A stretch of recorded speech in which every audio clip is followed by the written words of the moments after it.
So yeah, that's a little bit about me and how I think. Researching this interview, I looked at your LinkedIn, which is usually the first stop in the professional sphere, and looking at the job titles earlier in your career, and it just says product. Can you tell me a little bit more about your rationale about just saying product? Like I did product at this company. Because I always had this divide between, or not a divide, but this dual role of being a product manager, more IC focused of doing individual work and really trying to get product off the ground, as well as being a hiring manager and building out the team. That was just a necessity of the organization and really the challenge of you need to get a product out and deliver that meets customer needs and has all the challenges of delivery that goes with it, while also thinking about how to structure the team and all of that.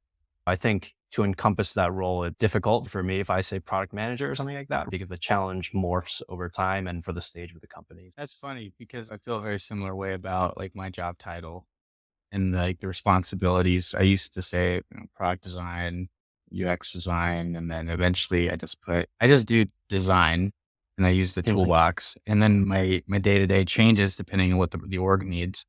And so sometimes I will just be, oh, I gotta be an experienced architect and work with like a couple senior designers to help coordinate like a very comprehensive overhaul of a big fulfillment process.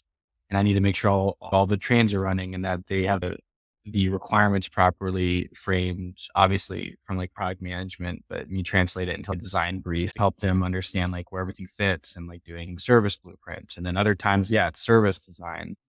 And that's and which is more about working with biz ops and operations. And yeah, if you get too granular on the title, I think like the more senior you get, it's just more of you've mastered all the different techniques and toolbox, like technical stuff. And you just need to know, okay, this is a service design problem, or this is a operations problem or a data problem. And then you get the right people around the problem and adjust. Yeah, absolutely. I've found the same thing and had this exact same thought of when the challenge either becomes large enough or early enough.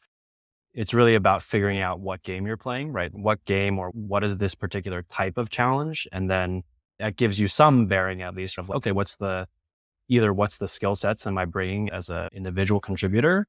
And if I'm playing product manager to it or on a larger team, who fits that? Who's most appropriate for, oh, this is a extremely UI heavy challenge, right? We definitely need a designer. We need a product manager to guide them and maybe some subject matter expert or something like that.